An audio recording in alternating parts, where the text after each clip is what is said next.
साथियों, जय भीम, नमो बुद्धाय। मैं आज़ाद बौद्ध और आज मैं बोध गया रेलवे स्टेशन से पैदल बोध गया जा रहा हूँ। मैं इसलिए बोध गया पैदल जा रहा हूँ क्योंकि 12 फरवरी से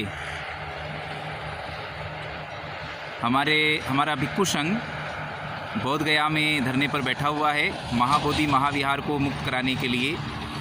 तो उस आंदोलन के लिए हमारे बौद्ध भिक्षु यात्राएं भी निकाल रहे हैं।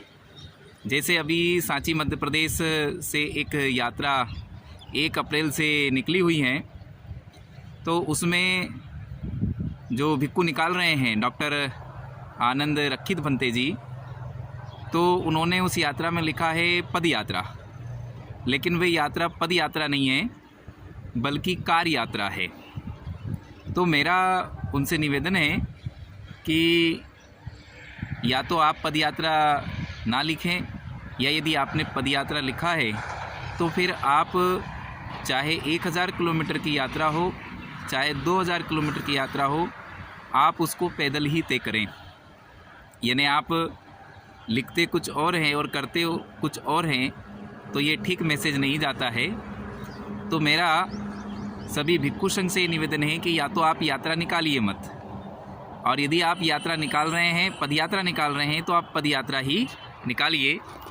नहीं तो फिर आप उस यात्रा को यात्रा लिखिए या आप कार यात्रा लिखिए।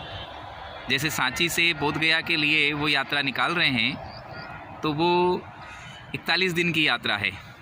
अब उन्होंने लिखा पद यात्रा है, लेकिन वो कार में बैठ कर के चलते हैं, रोड पे भी कार में बैठ के चलते हैं और शहर में भी कार में बैठ के चलते हैं। तो या तो उसको कार यात्रा लिखना चाहिए, लेकिन ऐसा वो नहीं करते, तो इससे हमारे समाज में गलत मैसेज जाता है। तथागत गौतम बुद्ध जैसा कहते थे वैसा ही करते थे, और जैसा करते थे वैसा ही कहते थे। तो हम तथागत गौतम बुद्ध के आंदोलन को चला रहे हैं, तथागत गौतम बुद्ध के मार्ग पर चलने का प्रयास कर रहे हैं। तो हमारी कथनी और करनी में अंतर नहीं होना चाहिए। मेरा आप सभी भिक्षु संघ से ये निवेदन है कि आप जैसा कहते हैं वैसा करें, और जैसा करते हैं वैसा ही कहें। जो सांची से बोध गया की जो यात्रा निकली थी, तो मैंने भंते जी को फ़ोन लगाया, डॉक्टर आनंद रखित भंते जी को, कि भंते जी आप जो ये यात्रा निकाल रहे हैं, आपने पद यात्रा लिखा है, तो ये पद यात्रा निकालोगे कि कार यात्रा निकालोगे, पैदल चलोगे कि बैठ के चलोगे? तो उन्होंने कहा नहीं हम पैदल चलेंगे। मैंने कहा ठीक है, यदि आप पैदल चलोगे तो मैं इसमें शामिल होता हूँ। तो फिर मैं सागर ज़िले में उस यात्रा में शामिल हुआ, लेकिन मैंने देखा कि वो पद यात्रा तो नहीं है बल्कि वो कार यात्रा है।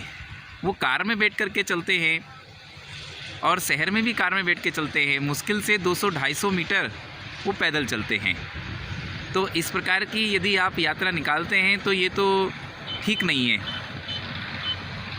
ऐसा ही मेरा निवेदन है, यदि आप पैदल यात्रा निकालेंगे, पद यात्रा निकालेंगे, तो आपकी यात्रा में मैं भी शामिल होऊंगा और अन्य लोगों को भी शामिल करूंगा। तो मैं जो आज गया से बोध गया तक जो जा रहा हूँ पैदल, तो यही संदेश देने के लिए जा रहा हूँ कि आप भी पैदल निकालें, कार में ना निकालें। जय भीम, नमो बुद्धाय।